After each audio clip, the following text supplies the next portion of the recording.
everybody, and welcome to Taking Control, the ADHD podcast on rashpixel.fm. I'm Pete Wright, and I'm here with Nikki Kinzer. Hello, Pete Wright. Hello, everyone. Welcome. I'm drinking tea. You are. I'm drinking water. Have you tried tea since your tea debacle of 2015? Nope. Oh. I haven't even touched the stuff. It's white peach today. White peach. Do you like it? Oh, yeah. Oh, it's so good with honey. It's like it's drinking fruit candy. But not in a way that makes it sound terrible. If you don't like fruit candy, then it's not at all like drinking fruit candy. That's right. It's just like honey. Effervescent. That's right. Awesome. We are talking a little bit more about vulnerability and uncertainty today. But before we do that, head over to takecontroladhd.com and get to know us a bit better. Listen to the show right there on the website or subscribe to our mailing list right there on the homepage so you'll get a little email every time a new episode is posted. And so please do that. Make sure you don't miss a thing. Connect with us on Twitter or Facebook at TakeControlADHD and call us. You can always leave us a voicemail, 503-664-4ADD. Get your voice, your thoughts, your questions right here on the show. We would love to hear from you. Yes, and I want to add something. Please add. We have a little bit less than a week left for group coaching.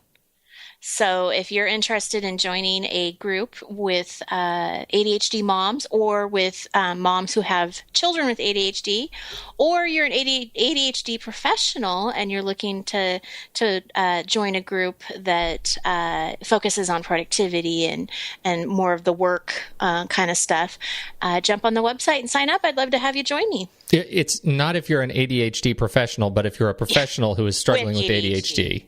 That's right. That does sound funny. Are yes. you an ADHD professional? Yes. That's a very good point. Yes. But that starts those groups. So we only have a week left to register, and then the groups will form last week of March. Very exciting. Right. Yes, it is. All right. So what are we talking about today? This is spun off of our last couple of weeks of conversations about vulnerability and uncertainty. What does that mean? Well, it's a good question. I mean, what is it that we're talking about? Because I called you, Pete, this week, and I was like, I'm not really sure what to do with the next episode. And you and I both were kind of like, well, what's the positive spin on this? What? Not that the other stuff wasn't positive, but what can we take away from it? And what do we learn from all of this? And that's sort of where I think we're going to kind of go with being. Maybe it's okay to be uncertain of not knowing where to go with it, or being a little uncomfortable. What are your thoughts? Well, it's a funny thing. I look at uncertainty. I think I hear a lot of fear in people when they talk about kind of uncertainty and what that means, and confusion generally is considered a scary word, right? Mm-hmm. I mean, in your consulting, when you're working with people, doesn't it when people say they're confused, it's usually out of some sort of internal terror, something they don't understand about themselves, and so it causes a constant kind of panic state. I mean, don't you see that? Yeah, especially I think when I hear the word confused, it's more of probably like a decision that has to be made and they're not really sure which way to go, or too much information, not enough information, getting stuck on one particular piece of it. Hard to see sort of the big picture of things. And so, yeah, I mean, I think that there's a lot wrapped around that word. Yeah, there is. And it's so scary. I mean, it can be really, really scary, particularly if you're just learning about your own ADHD. And I think I definitely went through this. There was this period where I was I knew something was wrong. Right. I knew I didn't quite. We were, and I've told this story on the show too. I mean, we were sort of addressing this in the context of my daughter and her journey with ADHD. And I realized, oh my goodness, this is also me. So here I am trying to educate myself. And you can kind of see this, if you think of it as a continuum, there's like a line, there's a line in time. And I'm going through this line and I'm feeling pretty good, charting my emotional growth, thinking like, oh, maybe I get this. Maybe I understand what I'm doing here, and maybe I understand more about how I relate with the world. And suddenly it hit me, right? Mm-hmm. There's like this point in time where I realize that I can never be the person that I was yesterday. I know too much I know too much about the way I live. I know too much about my behavior systems. I know too much about the way I can and can't be productive. And I sank. I went into the valley, the great valley of rage and despair. Do you know what I mean? Yeah. Well, I don't. I mean, but I appreciate you explaining it. Well, you can kind of, you visualize my little trend line of happiness going straight along. Hey, I'm learning, I'm researching, and then plummets down into this kind of I went through this severe reaction to what I had learned. It like all hit me all at once. I realized, it becomes this just fable, right? You're living in this fable where it's like, oh my gosh, I am deficient as a person. I am never going to be able to be productive again. And what's even worse, because of my relationship with my daughter, I have totally cursed her forever and ever. Amen. To live in the same, with the same shackles that have been living with. So right? I'm hearing a little guilt there. Maybe. A lot of guilt there, right? I mean, that's exactly the way it was for me, and how long we sit in that valley of sadness and confusion is really determined by our approach to what confusion is. And for me, the lesson was, I have to understand that confusion is a state.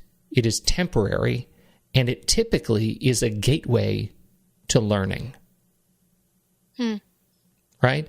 When I'm confused, it is all about opening the door to understanding, right? I would wake up in the morning and I'd have no idea what I would be able to accomplish during the day. I would have no systems in place to be able to, be productive at all. That wasn't even, 8 o'clock day one kind of material. It was how am I going to get out of bed? That's going to be 8 o'clock day one. Am I going to be able to get out of bed and even just open my eyes and look forward? Because I was really depressed. But as soon as I realized that confusion can be a positive trait, right? It can be a thing that we leverage to reframe doubt into opportunity. That everything changed for me. So when did that shift happen for you, as far as being able to see confusion in that light? I was working with another client and partner, and we were talking about organizational change, right? And how do we? Because my background's in education, we were working in a higher ed context and on a consulting arrangement with another university on the East Coast, and he really educated me on this concept around, organizational confusion. What happens when you're working on a team and you're like, oh my goodness, the team is not doing well. We have to address this big change, or there's a restructuring or reorganization or a new leader, whatever it is. And how do teams rationalize uncertainty, doubt, and confusion? And I realized this directly applies to me, and I happened to be doing this right around the time that we were uncovering this for my daughter. And I was just sort of suffering through my days, trying to be productive and supportive of my clients, but not really understanding, how I was relating to my own skin. So then, were you able to, at that point, you made that connection and probably sat on it for a while, I would assume, and processed what he was saying to you and everything. Were you then, like, the next day, okay, I'm going to start working on these systems, or like what was your next step? No, because I'm thinking that people are going to want to know that, you know what I mean? Because I'm sure that what you just said and explained, a lot of people can relate to. But then there's also like that question of, well, what do I do now? Yeah, there is. And it wasn't like that. I mean, there was, I remember vividly, like it was that learning that last point, like that's when you finally push the domino and all of the dominoes fall. It was that one point where I realized I'm never going to be able to go back to what it was before. But I'm in this. What's wrong with before? Because you made that comment. You just made that comment at the very beginning where you said, "I know I'm not going to be the person that I was yesterday." And I found that. I mean, I actually noted that because I found that as a really interesting comment. And then you bring it back up, like, what were you before that's different now? And do you see what I'm saying? Yeah, I do. The behaviors when I didn't understand what I was dealing with, right? I was, I had, the people had a view of me that was not, I don't think, I knew was not accurate, but I didn't know how to control that. And it was very frustrating, right? When you feel like, gosh, I know what I'm capable of giving to the world. I just don't know how to get it out of my hands or my mouth or my eyes. And your intentions were always good. Intentions are always good. Always, very enthusiastic, know what I'm capable of, not knowing how to actually deliver it. Until you hit a project that requires a great deal of hyperfocus and you feel very strong in your hyperfocus, because that's a superhero power. But you didn't know how to cultivate that. You didn't know how to say yes to the right things that would do that. You end up saying yes to all the things that you can do, but not able to actually execute in a timely, efficient manner. Well, once I realized that I had learned, I was able to define what that set of behaviors is. Once I knew that's ADHD. Yeah. This is a thing people have studied. They write about this. They know what this is. And it's not your fault. This is not my fault. Yeah. How do you go? You can't just go back to that, who that guy was yesterday after you learn that. You can't just turn around and be that guy you were before. But you also don't know how to wake up the next day because you don't have any real systems to put in place to actually, figure out what you need done. Get what you need done. Yeah. Right? Yeah. Right.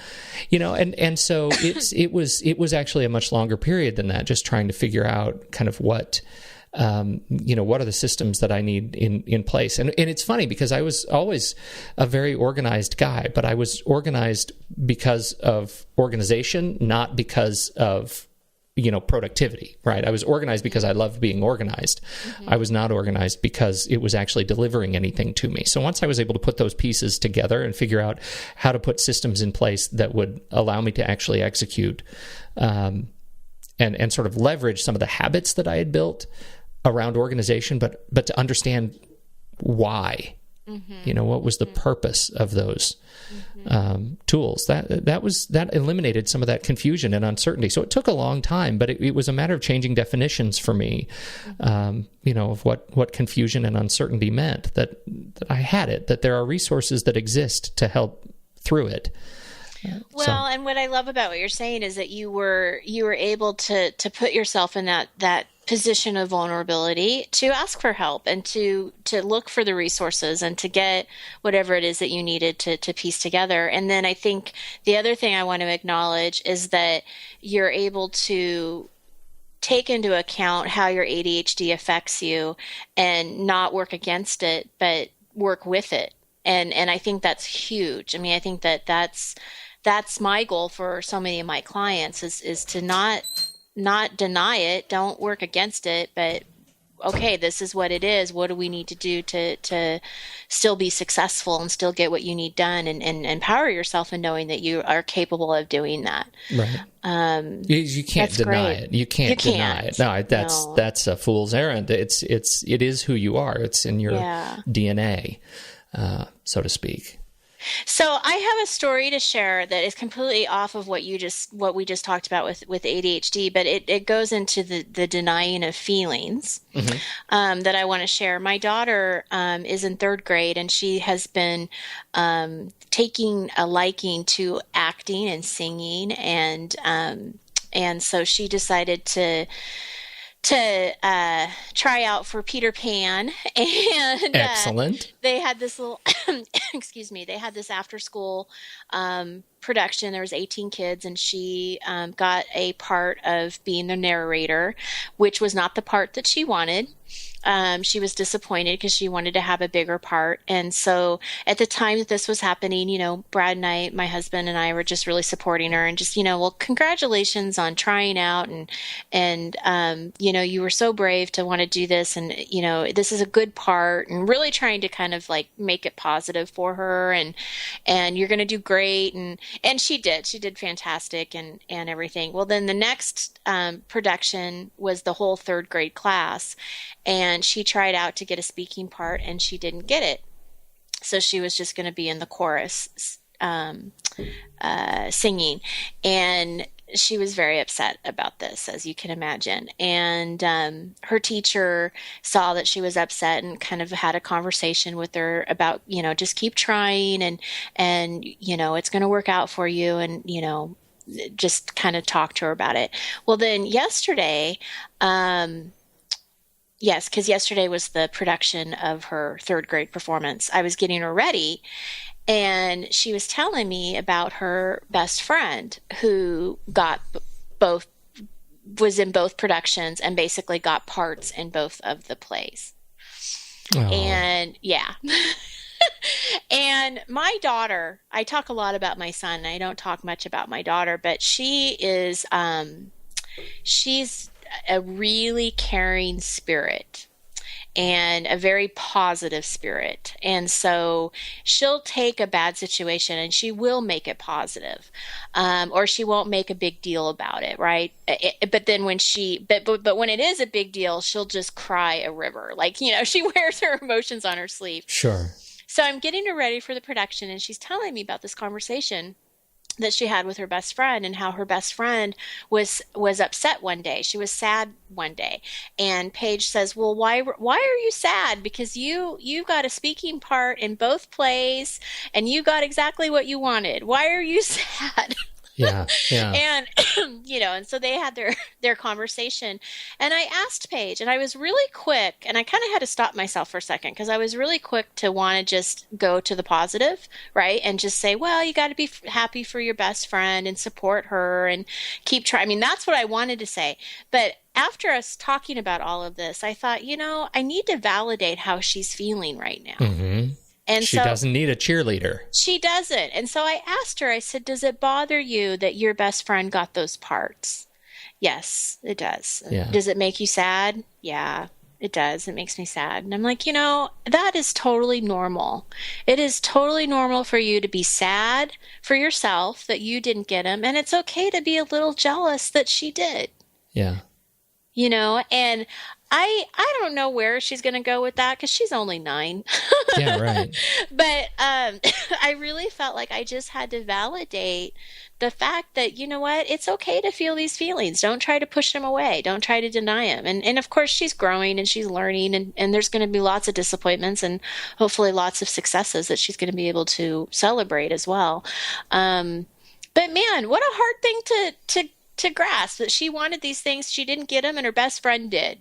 I mean, that sucks. Yeah. It's funny. It's a funny parallel, right? That valley of despair, right? That's part of rationalizing how she feels right now, is that, I can't go back to the way it was before I auditioned, and I fancied something about myself that now it appears by external evidence I'm not. And that's, of course, not true, right? Because she's 9, right? It's not true, but that's so easy for the brain to say that.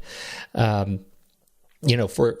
I should say the heart to say that, to be just devastated inside, Oh, of course. To have your worldview changed on that kind of level. So that's a big deal. Yeah.